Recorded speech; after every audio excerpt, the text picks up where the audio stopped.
Welcome to The Art of Medicine, the program that explores the arts, business, and clinical aspects of the practice of medicine. I'm your host, Dr. Andrew Wilner.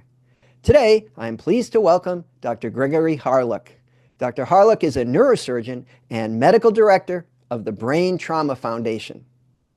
I'm thrilled to have Dr. Hawryluk with us today to discuss traumatic brain injury, especially concussion, what it means, and what to do about it.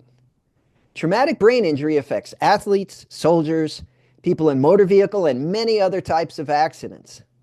I work at a level 1 trauma center in downtown Memphis, Tennessee. Unfortunately, not a day goes by I don't see a patient with a traumatic brain injury.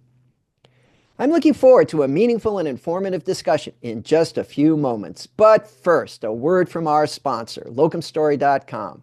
Locumstory.com is a free, unbiased educational resource about locum tenens. It's not an agency. Locum Story answers your questions on their website, podcast, webinars, videos, and they even have a Locums 101 crash course. Learn about locums and get insights from real-life physicians, PAs, and NPs at locumstory.com. And now to my guest. Welcome, Dr. Gregory Hawryluk. Pleasure to be with you, sir. Thanks so much for joining me. Okay, so neurosurgeon, just give us a quick synopsis of how you get from, idealistic college student to practicing neurosurgeon. How does that happen? Well, I basically stayed in school till I got to grade 42 or so. No, it's I think to do neurosurgery, you really have to like school and learning, and because there's no fast way to get there. So really after medical school in Canada, at least at the time I went through, it was 6 years of residency training, and I decided to make that longer with a 5-year PhD. It's now become 7 years. Both in the U.S. and Canada. So awful lot of training, but obviously we have a great privilege, and we have to be well trained to do what we do. So, Right. You mentioned Canada. I actually trained at the Montreal Neurologic Institute at McGill for my neurology and epilepsy fellowship. Where did you train? I trained. Med school was University of Alberta. My residency was University of Toronto, and my fellowship was at University of California, San Francisco, down at UCSF. So. All right. So now the Brain Trauma Foundation. Tell us about that. Yeah, so it's really an interesting story. So in fact, the origin story of the Brain Trauma Foundation is really documented in the movie Reversal of Fortune. So it grew out of the Sonny von Bülow Coma Foundation, and I'll let people watch the movie to learn more about that. It involves Alan Dershowitz, who over the last few years has been back in the media again. Really, there was a desire with the advancement of science in the 1980s to really learn more about the brain and coma, and the foundation shifted in its early years to be more focused on brain injury. So the Sonny von Bülow Coma Foundation became the Brain Trauma Foundation. Really, since its inception, it's been led by its founder, Dr. Jam Gajar. You could probably call him a bona fide Persian prince. His family ruled Iran about 200 years ago. And it's really evolved over the years. So I think there's no question that its biggest contribution to medicine has been evidence-based guidelines. So in fact, the guidelines that we published back in 1996, they were the very first clinical practice guidelines ever published by a surgical specialty. And, I guess the question is, why did that happen? I think, it was really a rise of evidence-based medicine.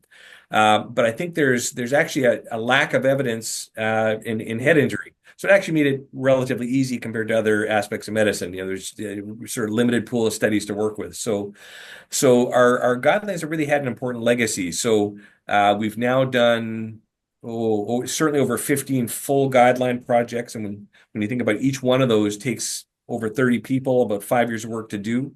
That's a pretty substantial accomplishment. But I think the thing that we're most proud of is that whenever it's been looked at, whether it's Eastern Europe, New York State, our guidelines have been associated with a 50% reduction in mortality. And the way I look at that is, if you were to think of our guidelines as being like a pill, if you had a pill that reduced head injury mortality by 50%, that's probably a Nobel Prize.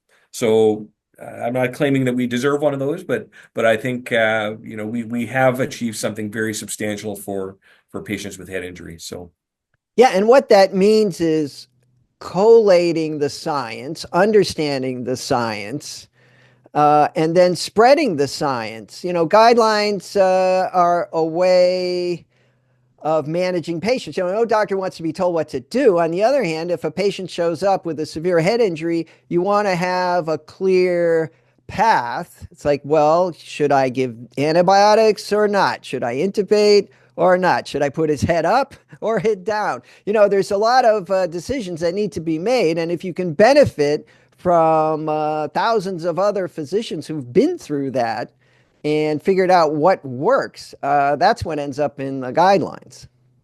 yeah, there's absolutely no question that the path that we tried to follow is, you said, if we can figure out through evidence-based medicine what's best practice, if we can get more people doing that, how could people not get better? And that's actually been as I described, a very successful model. What's sort of funny is I sort of joke with people. I oversee the guidelines, but I don't always follow them. And the reason is that there's a lot of times where I think I might know better than the guidelines. I think that the guidelines set a baseline standard. For the average patient, the guidelines probably work very well. But I think on every patient, there's reasons why they're a little bit different than the average. So I think you need to see why your patient might benefit from care that's a little bit different. Our guidelines are they're not to be followed religiously, but they certainly do provide a pathway that we think helps patients to get the best possible care. Yeah, I was a co-author of several American Academy Neurology guidelines on epilepsy. And, there's big committee meetings with all the people who know as much as anybody and read a lot and sort through the data and try and make some sense out of it. I think the onus of on the physician is, if you do deviate from the guidelines, you need to justify that. Yes. In other words, the guidelines say this. Now, I don't have to follow the guidelines, but if you've got a good reason not to, that's okay. But not willy-nilly. So I think guidelines got a kind of a bad rap that, well, I have to do it this way. But in fact, they're guidelines. They're not rules and regulations. That's So all right. those guidelines are on your website, I presume. They sure are. And the other thing that I would say is that medicine it evolves, and over the last 10 years, I think we've seen a huge upsurge in what we might call personalized medicine, and guidelines might be viewed as inherently at odds with that idea. The idea that all people should be treated the same versus refining care in a more individualized fashion. So I think we certainly got an initial bump in outcomes by standardizing a high level of care, and it may be that we're going to see even better outcomes by building off that with more individualized care. And in some ways, it sort of seems like the pendulum swinging back, but maybe it's not. Absolutely, I agree with you that I think we need to get that baseline care up and then refine from there. So. You can imagine subsets of patients, right, that would be treated a little differently. Children, elderly, maybe women versus men, I don't know. But where there are differences in biology, there may be differences warranted in management. Would you agree with that? I absolutely would. One of the problems, for instance, in elderly patients is that a lot of times their brains are shrunken away from the inside of the skull. Present company accepted. Yeah. Exactly. So, that does a couple things. One is that it gives you a little bit of a buffer zone. So if you get some blood outside your brain, you can compensate a little bit better. But it can actually be a lot harder to put in things like neuromonitors into the brain, because if the brain is separated from the inside of the skull, the monitors can bounce off and it doesn't work as well. So you're absolutely right that you have to tailor your approach a little bit to the individual patient characteristics. All right, I want to talk about a very common injury, and it's not clear to me about the guidelines. They seem to be shifting. So tell us first, what is a concussion? Oh, that's a hard question. So, I could pick amongst the over 20 different definitions of concussion and tell you the one I like, but I guess what I would say is it continues to be a point of some controversy. There are continual efforts to bring people together. The most recent definition, that I saw was about a three-paragraph long definition. So the general gist, though, is it's going to be some sort of an energy transfer to the brain, um, some sort of an impulse. It doesn't have to be a direct blow to the brain. You don't have to lose consciousness, but it's something that's going to lead to an alteration in brain function. So it's a relatively mild head injury where the skull isn't fractured. There's no bleeding in the brain. Would you agree with it? Seems to me the old definition was that the CAT scan had to be normal for it Yeah. to be a concussion. Do we still go with that? Yeah, so what I would say is that I think it's fairly well accepted right now that to be diagnosed as a concussion, both a CT and an MRI should be normal. Ah, So there may be metabolic imaging, things like that that could be abnormal in a concussion, but I think that's fairly widely agreed upon right now. But in terms of the distinction between uh, you know a mild TBI versus a concussion, that's continues to be a point of some controversy. There's real movement to try and unify those.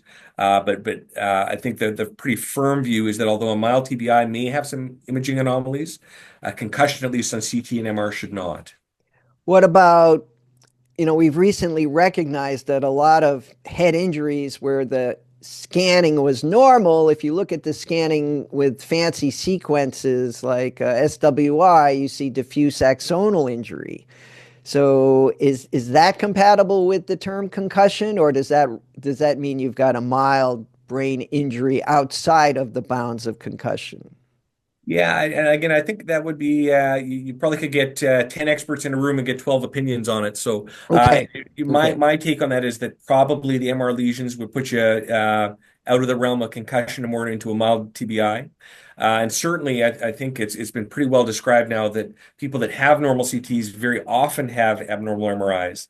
And in fact, we're finding it very hard to find controls for concussion patients. There was a view that perhaps we could take orthopedic patients that had a limb fracture, but it turns out that they have a very high prevalence of brain lesions on MR and positive biomarkers that we're now starting to look at. So I think one of the things we're finding is the concussion or mild TBI. They're both far more prevalent than we thought they were. And another big thing that one of my mentors, Jeff Manley, has discovered is that these are really being under triage. So a lot of these people actually have a lot of deficits, but too often they're sort of left to leave the emergency department. They look pretty normal, and yet they suffer job losses, various cognitive and functional deficits that don't get enough medical attention. So I think there's been a real push in recent years to try and improve the care that these patients are getting. One observation I think you can help me with. I remember when I was a resident, I had the opportunity to scrub in on a few neurosurgery cases. And of course, you do that on a pretty regular basis. I think most people don't realize, perhaps because the brain is nicely nestled into what is quite often a hard head, that the brain is a very soft, vulnerable structure. Tell me what you see when you're operating on the brain. Yeah, I don't know if it would be better to compare it to Jello or pudding, but it absolutely is pretty soft, especially once you get through the pia. The pia has a little bit of a turgor to it, but everything below that is a lot more like pudding. So it's absolutely a very delicate organ, and smashing something that's like pudding up against the bony skull base, tends to lead to injury. So. Right. So, okay. So I'm going to use that to segue. And what do you think, as an expert in concussion and mild traumatic brain injury, about contact sports? So, geez, everything we're talking about this morning is controversial. So, my view is that I still play contact sports, and I encourage my kids to, and frankly, even collision sports. So, I probably wouldn't box. I know physicians that do. But I think the benefits of physical activity really outweigh some of the risks of the sports that are a concern these days. I think that it's a complex discussion. I think, whenever you're engaging in a sport like football or frankly even soccer, is another one that's correlated with a lot of concussions. It really comes down to having respect for your own body, having respect for your competitors, not going out trying to hurt them. I think that there's been a lot of work with rules. So, for instance, things like mouth guards have been shown to reduce concussion by 30%. There's been work in hockey. So they brought in things like stop signs in the back of people's uniforms to discourage checking from behind. So a lot of the measures in hockey have reduced concussions by 50%. So I continue to feel that the benefits of these sports really outweighs the potential risks. They've looked at all sorts of different things. They've looked at NFL players, and they found that their overall health is not worse than the average population from a cognitive and brain standpoint.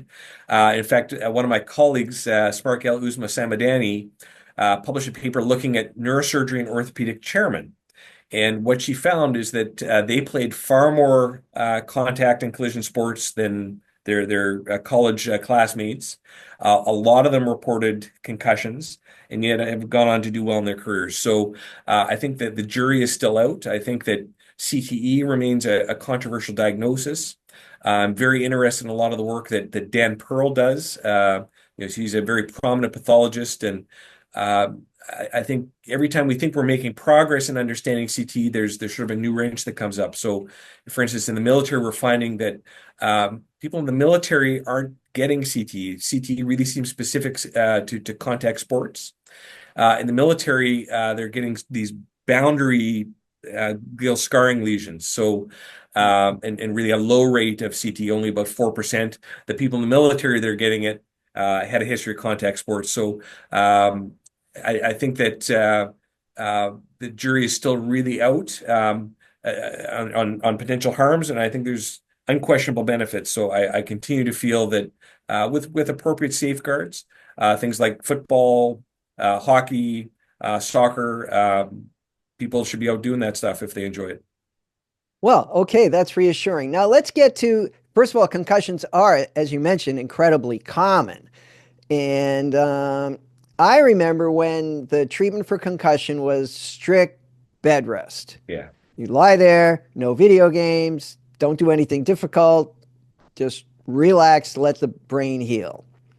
And then there was a flip. It's like, nope, out of bed as soon as you can, do as much as you can, but not too much, and get back with the program.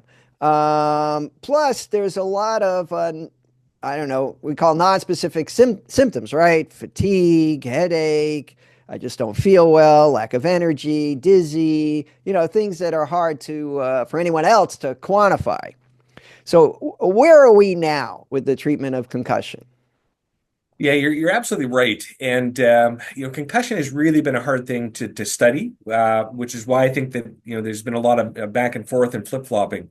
At the end of the day, if you can't define it, sort of alluding to things we talked about earlier, then it's going to be hard to study something that you can't define as a baseline. So you're absolutely right that even 5 years ago, there were a lot of doctors that were recommending strict rest.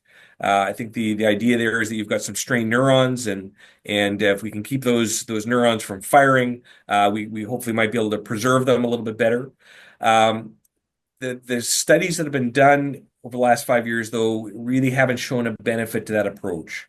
So, and now the thinking is flipped a little bit, where we know that a key trigger for neurons to grow and to heal is activation, actually. So it's one of the benefits to physical therapy. It's not just you're building up a muscle, you're sending a signal from the muscle to the nerve saying, come innervate me. So I think that this is the reason that underlies the switch. I think there's a happy medium, though. So I think that a lot of patients are going to report some fatigue or a sense of feeling unwell when they overdo it. For a lot of my patients, the thing that really does them in is a trip to a big department store, a place that's really busy. The brain, I think, struggles after a concussion for a lot of people to integrate, a lot of the complex sensory stimuli. So the advice that certainly I'm giving to patients, and I think a lot are is, to expose yourself to that stimulation. Ease in. When you're feeling tired or overwhelmed, rest. You don't necessarily have to sleep, but just put your head down, close your eyes for an hour, and sort of expose yourself, in a graded fashion, and take rest as often as you need to. Thanks for that. Maybe we can squeeze in a little public service announcement about seatbelts and helmets. You want to say something about those? Motorcycles. What do you think? Yeah, the bottom line is that those things work. So early in my career, I went to train with a luminary in the field, Ross Bullock, down in Richmond, Virginia. And there had been a big push in terms of safety measures in automobiles and a public campaign. And I didn't see as many head injuries as I hate to wish them on anyone, but when you're a doctor, you want to go train and learn. So we didn't see a lot of head injuries over that 3 month period. So it's very clear that these things work. I think another key message is that doctors a lot of times think that their role is really in the hospital. But I think there's a lot of doctors that have great talents with engineering. I think doctors have learned that we can be very influential with public policy. So I think that preventing head injury is not only effective, but it's a domain where doctors can really have an impact. So I think we all of us that work in this field need to do the things we're able to try and reduce the incidence of head injury and concussion, because at the end of the day, no treatment will ever be as good as prevention. Yes, no treatment will ever be as good as prevention. Be kind to your brain. All right. One last topic I'd like you to address are alternative therapies for traumatic brain injury. We don't have a lot of treatments other than make sure it doesn't get infected and fix up the wound and physical therapy. And there are a lot of people, not necessarily doctors, offering alternative therapies that are not FDA approved, but where they claim great success. I'll mention one, hyperbaric medicine, that I'm familiar Yes. with, which does have definite, FDA approved indications, but is also being used for post-traumatic injuries. I wondered if, and of course these are expensive, Yeah. and the problem with these therapies is that it kind of saps energy and dollars out of the patient's account that could maybe be better spent. So, but I don't want to put words in your mouth. So, tell me what's your take on, are there any alternative therapies that are worth it? Or which ones are there any that you see that are commonly used that ought to be avoided? Yeah, no, that's a really great question. And the one I often see as well is stem cells. And fortunately, that was what I did my PhD in. So I really have to sit down with patients that are considering that. And as you allude to, it's often the patients who have some financial means that are particularly vulnerable, because people will pay a lot of money for hope and something that might help them. Um, for a lot of these treatments, if I don't think it's something that's going to be harmful and not necessarily something that I think there's strong evidence for, I certainly tell people I don't have a problem if you want to pursue it. But I think for the more invasive or expensive things, I do tend to offer some words of caution. And I think we have to be a bit careful. I have a very memorable patient that swore by the hyperbaric oxygen treatment that she got. Um, Pretty hard to tell how much that could be a placebo effect, or, she had just achieved the normal recovery that she would have had anyways. It's hard to know. And there is some evidence. It's not very strong evidence. So, what I would really like to see is that a lot of these treatments are done under the auspices of trials and studies that generate really good evidence. So it's a tricky point right now. So the other thing is that in head injury, we're often dealing with people that are a bit vulnerable, that don't have their full cognitive capacity, and I think that we really have to make sure that they aren't getting themselves into things that have a lot of financial commitments without proven benefits. So. Later today, I'm going to be interviewing Matt Hongoltz-Hetling, who just wrote a book about sort of alternative therapies, not necessarily for head injury, but for just about everything, and that it's a big business. exploiting people. So I think, pretty soon what I'd like to see is these alternative therapies included in your guidelines when there's some evidence behind them one way or the other, so that people really know what to do. It's interesting. So there's so little evidence for a lot of the mainstream stuff in head injury. And the bar with guidelines has gone up over the years. So what used to be enough evidence isn't anymore. And so what's really interesting is that we've had to change our approach. So for the Brain Trauma Foundation to produce usable guidelines, we've actually had to incorporate expert opinion. And we've tried to do it in a rigorous, formal way. So we use a Delphi consensus process that's blinded. And that way you don't have the expert in the room sort of potentially bullying other people to all sort of, come over to the viewpoint of that high expert. So we've had to incorporate that. So that's going to be the real challenge, I think, with some of these alternative things is I think we may end up being left wholly with expert opinion, but I think this is a challenge to all of us to go out and do those studies. I think everything in head injury is fair game. I think we don't have good enough evidence for anything that we do. In all of our guidelines, there is only one level 1 evidence recommendation, and that is not to give steroids. Everything else is up for revision and further study. So. Greg, this has been a great conversation. Is there anything you'd like to add? No, I really enjoyed speaking with you today. So, I think head injury really continues to be a big problem. It's an especially big problem in the military. I would say that we're very proud. We've now partnered with the military. They've had a big push to do some things that are going to bring some quick benefits to soldiers. I think instead of some of the preclinical trials that can take 5 or 10 years. They've made a big investment in the Brain Trauma Foundation, our guidelines to try and identify best evidence and bring some new things to soldiers pretty quickly. So we're looking at right now penetrating head injury. We're looking at head injury care in combat and austere environments.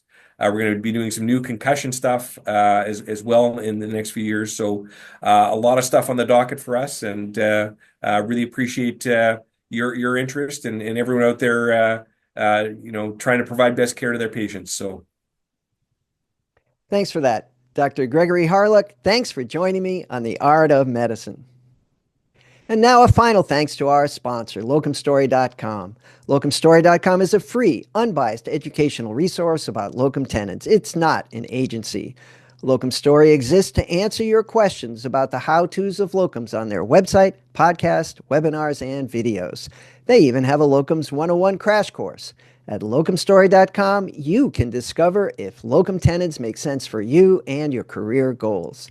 What makes locumstory.com unique is that it's a peer-to-peer platform with real physicians sharing their experiences and stories, both the good and bad, about working locum tenens. Hence the name Locum Story. Locumstory.com is a self-service tool that you can explore at your own pace with no pressure or obligation. It's completely free.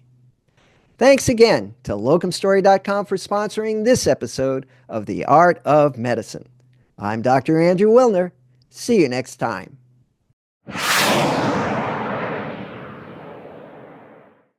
This program is hosted, edited, and produced by Andrew Wilner, MD, FACP, FAAN.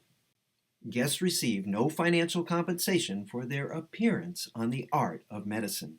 Andrew Wilner, MD, is Associate Professor of Neurology at the University of Tennessee Health Science Center, Memphis, Tennessee. Views, thoughts, and opinions expressed on this program belong solely to Dr. Wilner and his guests, and not necessarily to their employers, organizations, or other group or individual. While this program intends to be informative, it is meant for entertainment purposes only. The Art of Medicine does not offer professional financial, legal, or medical advice. Dr. Wilner and his guests assume no responsibility or liability for any damages, financial or otherwise, that arise in connection with consuming this program's content. Thanks for watching. For more episodes of The Art of Medicine, please subscribe. www.andrewwilner.com